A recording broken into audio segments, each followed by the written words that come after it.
নমস্কার বন্ধুরা, রোজকার মতো আজও একটা রেসিপি নিয়ে চলে এসেছি। আজ আমি বানাবো হান্ডি মটন। ঘরোয়া কিছু মশলা দিয়েই বানাবো। সবার বাড়িতে কিন্তু মাটির হাঁড়ি থাকে না, সেক্ষেত্রে সিলভার হাঁড়ি দিয়ে খুব সহজেই বানিয়ে নিতে পারবেন এই মটন রান্নাটা। এর স্বাদ হয় অসাধারণ আর বানানো খুবই সহজ।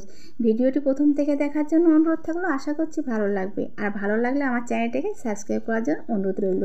তাহলে চলুন বন্ধুরা দেখে নিই। আমি এখানে 500 গ্রাম মটন নিয়েছি। মটনগুলোকে একটু ছোটো সাইজ করে কেটে নিয়েছি। এরপরে পরিষ্কার জল দিয়ে ধুয়ে জলটা ঝরিয়ে নিয়েছি। প্রথমে একটা বাটিতে ঢেলে নেব।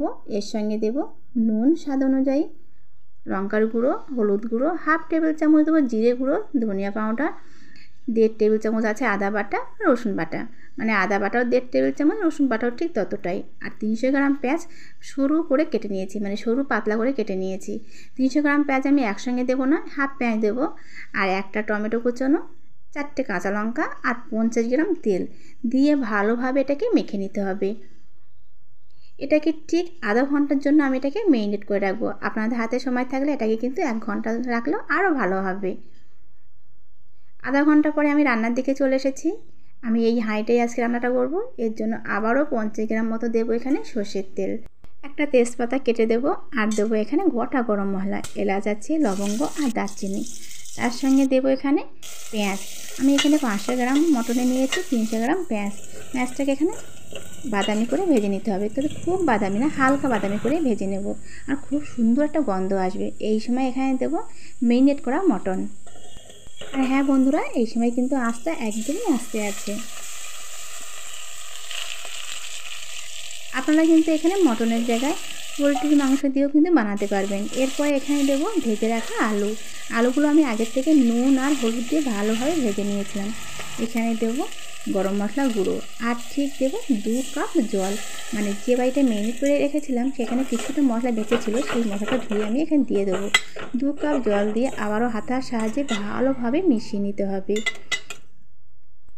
মেশানো হয়ে গেলে এখানে নিয়েছি আটাটাকে আমি আগের থেকে ডোটা মেখে রেখেছিলাম।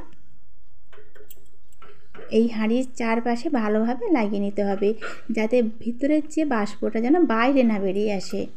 আমার এখানে চারদিকে ভালোভাবে লাগিয়ে নিয়েছি। এরপর এখানে একটা প্লেট দিয়ে দেবো, যাতে ভিতরের যে বাষ্পটা যেন বাইরের দিকে না বেরিয়ে আসে। দিয়ে একদম কম আঁচে 1 ঘন্টা রেখে দিতে হবে।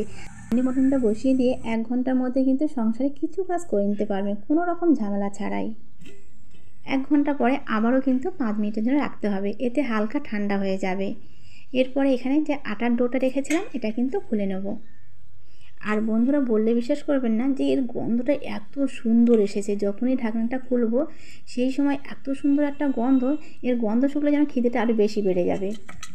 আর রং দেখো বুঝতে পারছেন। এই রান্নাটা কিন্তু বন্ধুরা একটু মাখো হয়। ভাত, রুটি, পরোটা যার সঙ্গে খান না কেন খেতে ভীষণই ভালো লাগবে। আর ঘরোয়া কিছু মশলা দিয়ে কিন্তু এই রান্নাটা করা যায় কোনো রকম ঝামেলা ছাড়া। আমরা কিন্তু আজকে যেটা করব ভাতের সঙ্গে এটা পরিবেশন করব। আর আপনাদেরকে দেখাচ্ছি এরা আলু বা এই মটনটা কতটা সুন্দর সিদ্ধ হয়েছে। আপনারাও কিন্তু একবার বানিয়ে অবশ্যই কমেন্ট করে জানাবেন আর লাইক করতে একদমই ভুলবেন না।